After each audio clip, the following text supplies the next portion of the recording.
Alhamdulillah, ikan pertama korang. Ikan pertama. Patin pertama.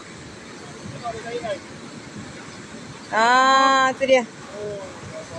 Patin pertama naik. Oi, boleh tahan.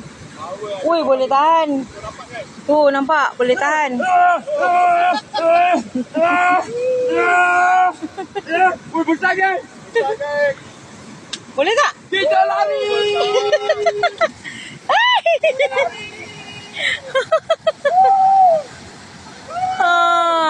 Dah start joget dah. Korang nampak tak? Nampak tak?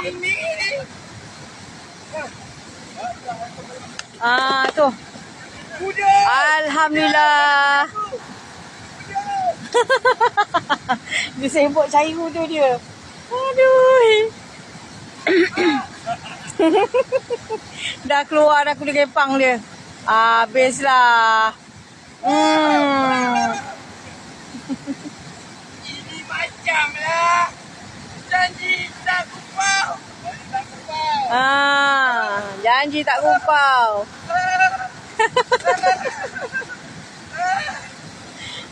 Aduh. Korang nampak tak?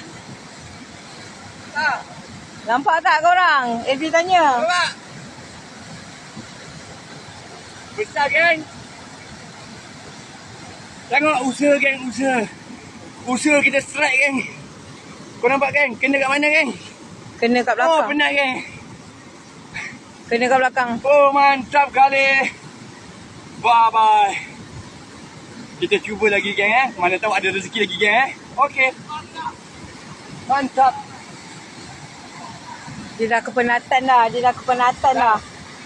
Patin apa? Ya. Patin apa tu?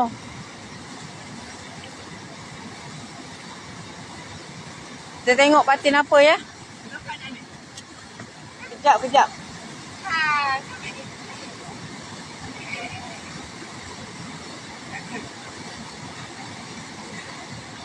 Itulah mengah dah. Galak sangat.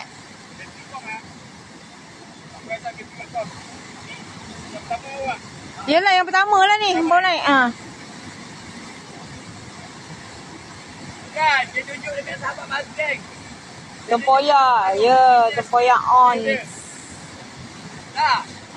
Dia tunjuk dekat sahabat Mas dah sampai. Enjoy yang maju.